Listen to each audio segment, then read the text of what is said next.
Hello, everyone, and welcome back to another episode of Big Questions, Small Steps. My name is Amanda, and I'm so glad that you could join me today. Today, we are wrapping up our exploration of the Unitarian Universalist movement. Today, in particular, we're going to be talking about their worship experiences and symbols that you would very commonly see that are associated with the Unitarian Universalists, and how one might even choose to convert to this movement if you so choose. So if you were interested in the history or the beliefs or how they live their daily life, go ahead and check out my previous videos. But if you're ready to learn about their worship services and conversion, let's hit the intro and we'll begin.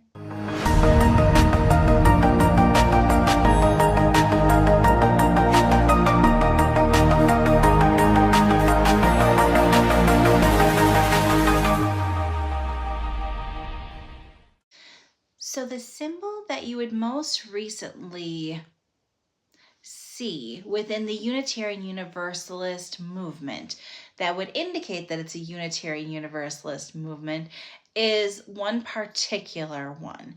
It would look like two circles that are slightly offset, and in the middle there would be a lamp of sorts, and basically that lamp would look like it had a flame on it, okay?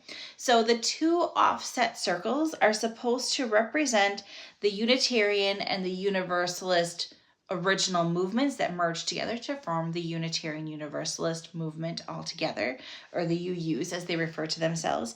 And that lamp that's burning is supposed to be holy oil, and it's burning as a symbol of helpfulness and sacrifice, knowing that they don't particularly have all the answers, but they believe that that light, that flame, that spark of interest in others and their practices help them better understand and further develop their relationship with God.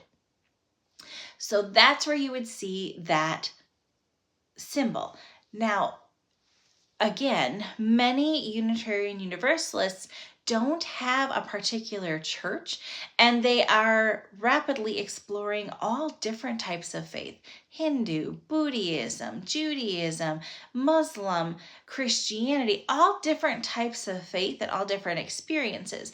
They believe the more they learn about these other faith practices, the more they will deepen their understanding with God and their connection with God. They don't believe that any particular religion or movement has it all right. They believe that every movement has one portion that could help them better understand God. Okay, I am not certainly opposed to learning and fostering that relationship with God. So that's where their stance is on that.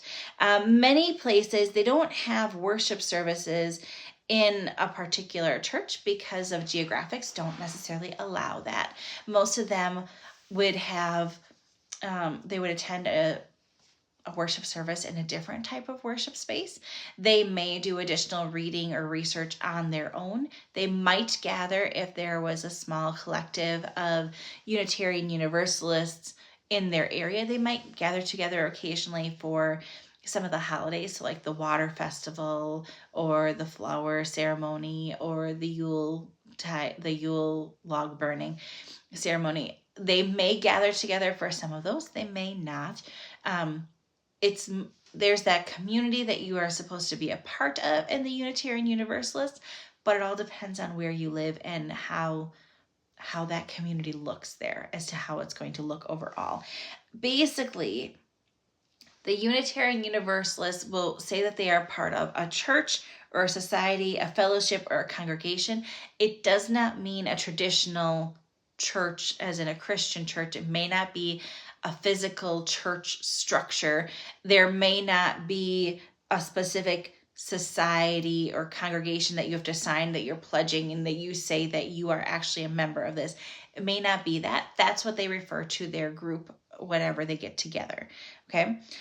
They believe, again, that it's more about what they do in that searching for the truth than about how important it would be to have a same creed, that this is what we all believe, because they understand that everybody has different paths and different beliefs, and they should value those different paths and different beliefs. That's what their belief is, okay?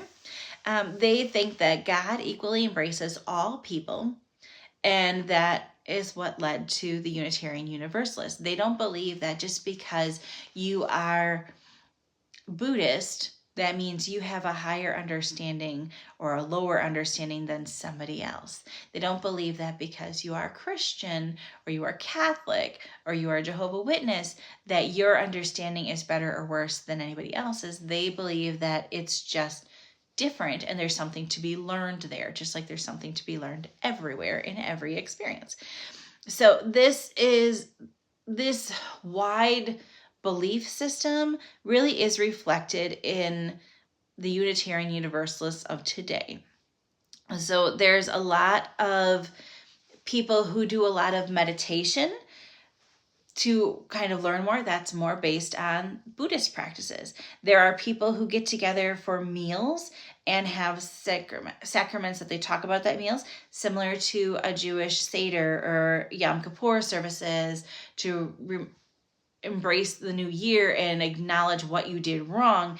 And there are times where people will get together for Passover meals as well. There are also meals of iftar where they would break a fast. They may have fasting periods to help them better understand relationships with God. That would be symbolized within the Muslim faith. And when they do that after Ramadan, or during Ramadan, I should say. They also gather together and have celebrations similar to Christian faith does on, say, Christmas or Easter. They also want to encourage their children to learn about other faith practices in the world. Again, many Unitarian Universalists do a lot of homeschooling. So if you don't have a physical church group, you would still have access to this homeschooling curriculum. And one of their curriculums that's quite popular right now is called Neighboring Faiths. And it basically takes the high school and middle school age-ish kids on an exploration of different faith traditions through YouTube videos, worship practices, within workbooks. If they're supposed to seek out places around them that they could reach out to and learn more from them as well. Very interesting. If they did also have Hindu temples near them, they were encouraged to reach out to them. A lot of the practices of the individual families, if you were looking at them from the outside, it would look similar to, say, a Protestant Christian church.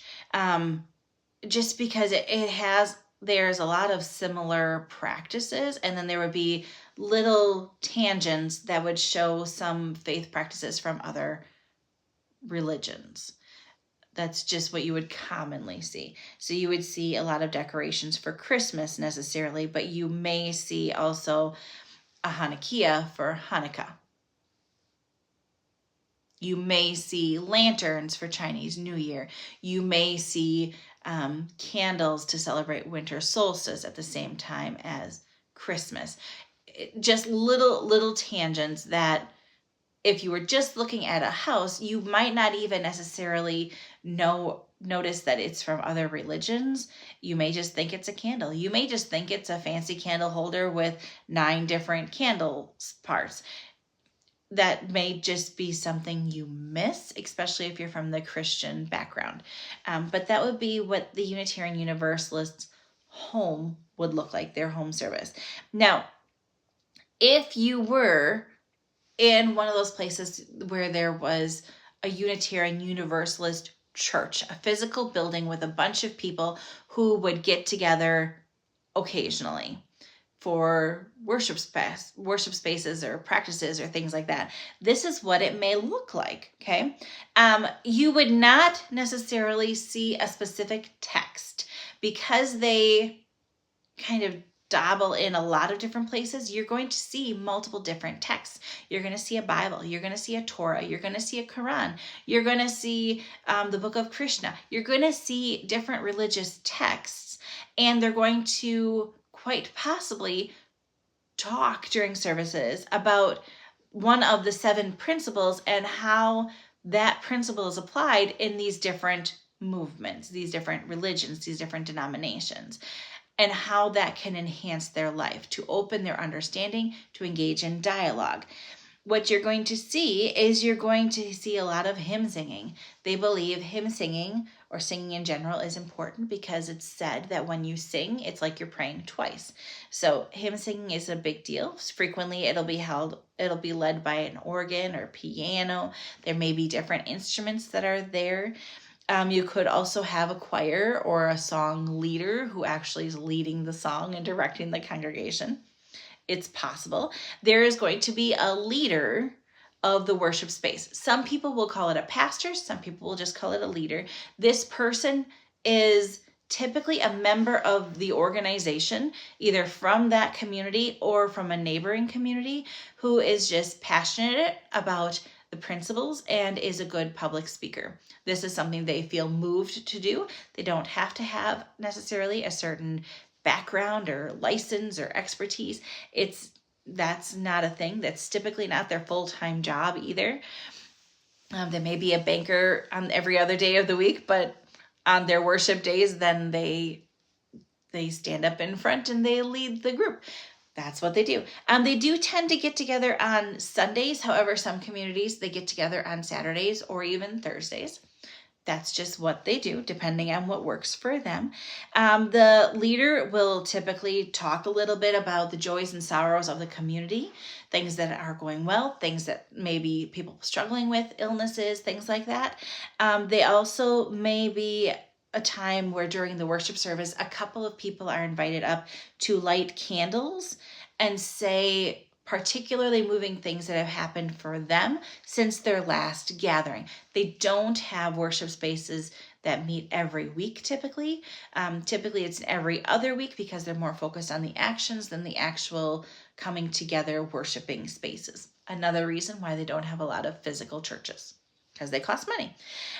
During that time, there's also going to be quite a bit of time for meditation, silent prayer. There may be some prayers that are led by the group leader.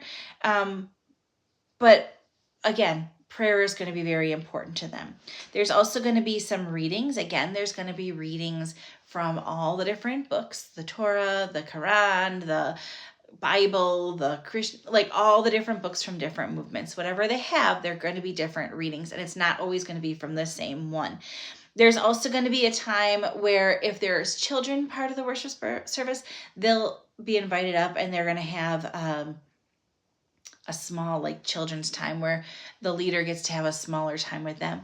Often this even happens, the kids will like go to a separate room and they'll have like kind of like a Sunday school teacher where they get to kind of move a little bit more because kids aren't the best at sitting quietly for very long type of experience.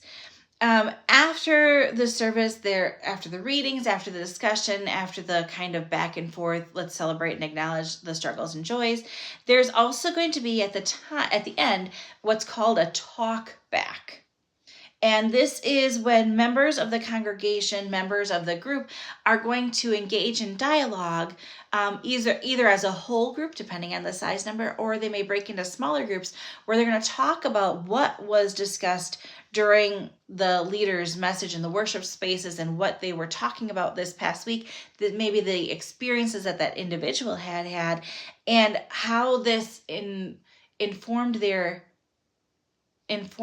cognition, and how this changed and maybe brought new questions to light. And they would debate this and conversate about, okay, well, what could this mean? How could we do more? Oh, I learned about this homeless population that's growing. Okay, well, what can we do to show that we see them and help them feel appreciated and make them feel valued? What can we do? That's going to be a big portion of the worship space. Now, the worship services, if you go to a worship service, they're not super long. They're not. Typically, the part before the talkback is 20-ish minutes, maybe 30, depending on your speaker. It might be an hour. The talkback can be between 5 minutes and a half an hour, depending on what it is that your group is talking about. Again, the Unitarian Universalist tends to be very free-flowing, and they don't like a lot of stark rules. It's very free-flowing, and you kind of come and go as you wish. That's just what their worship space is. Very intriguing. We don't have any Unitarian Universalist churches where I live. There's none around me, so I couldn't necessarily experience it for myself. But I have looked at some services on websites and things like that. It's very similar to what I experienced in the United Church of Christ, with the exception of that talk back portion. And again, that changes depending on how willing you are to engage in that discussion and debate. There are people who are just kind of going through the motions, and it's not going to be very long. And there are people who are very interested in learning and discovering, and they're going to pursue more. And in my experience, if somebody is moved to learn and grow and do more, they're going to go and do more, because that's their interest, that's what they feel called to. So whether you give them that time or they're doing it on their own time, it's automatically going to happen, has been my experience. But I think it's a great idea to have conversation. I know that when I go to Jewish synagogues and we have, after services, we have this meal, it's called a kiddush, and we talk about different things with our community members during that time. That I enjoy equally as much as the worship service itself for me. So very interesting. Now, if you were wanting to join a Unitarian Universalist movement, to convert to it is difficult because A, they don't have a set creed. B, there's typically not churches. So when you decide you want to become part of the Unitarian Universalist tradition or movement or whatever you want to call it, there are 4 steps. Okay, 4 steps. The first is you need to identify your history. You need to know where you have been and decide where you want to go. Not necessarily what the end point is, but what are you driven to do? What are you wanting to do? Do you want to deepen your relationship with God? Do you want to know more about your neighbors? Do you want to understand this? Do you want to look at something from a different perspective? What do you want? Know where you started, know what you want. Then number 2 is you need to be able to articulate your own theology. What do you believe? You need to attend an adult religious ed course. Now, there are 2 courses that the Unitarian Universalists offer online. One is called Building Your Own Theology, and number 2 is called Conversations with the Bible. And basically through these 2 classes, you dive deeper into what you think. Now, if online learning is not for you, you could also take you could take adult education classes through local colleges and things like that. You could also do religious studies at different types of worship spaces. But they wouldn't necessarily be as identified as, yes, it checks the box if you want to become Unitarian Universalist. But at the same time, if you don't become Unitarian Universalist, it's not like it matters that greatly. It doesn't give you voting rights or anything like that. It's a way of thinking and acting, not necessarily what you believe. Number 3 is you're going to take a spiritual risk. If you are considering becoming part of the Unitarian Universalists, you need to take a spiritual risk. You need to step outside of your comfort zone and stretch yourself spiritually. Now, this may mean that you are going to stretch yourself and take a risk, being that you're going to read the whole Quran. You're going to read every book in the New Testament. You're going to read whatever. You're going to go feed the homeless. You're going to go experience what life is like, what a worship service is like in a Hindu temple. You're going to go on a silent meditation, and you're going to cut off all technology for a week or whatever it is. You need to stretch yourself, because the Unitarian Universalists are very big into you need to step outside yourself to better understand God. And so that kind of is pushing it that way.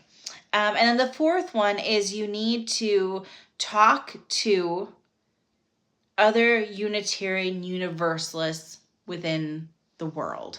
So there are certainly Facebook groups, reaching out to different people to see how you can become more active, how you can stretch yourself more. It's that continual stretch that really characterizes the Unitarian Universalists. Is there a ceremony that you go through when you quote unquote become a Unitarian Universalist? No, there is not. There is no ceremony that you go through. It's not like you get baptized, you don't get a certificate. It's basically a practice in knowing who you are, where you want to go, and then stretching yourself to get there eventually. And knowing that your plans and your path may very well change. So it certainly is an interesting religion, if you can call it a religion, because there's no necessarily way to join. There's not necessarily a church or a religious group to be part of. It's more of a way of thinking than anything else in my experience. Do I discard the way they're thinking? No. I think it's great that they are open-minded and they want to learn more about their communities and learning more about the world around them and what people believe. I think that's a great thing. I just don't necessarily know if I personally classify it as a religion, because typically people are a part of a different religion at the same time. It just gets a little bit tricky in my mind. But if this is what's good for you, then by all means, you do what's good for you.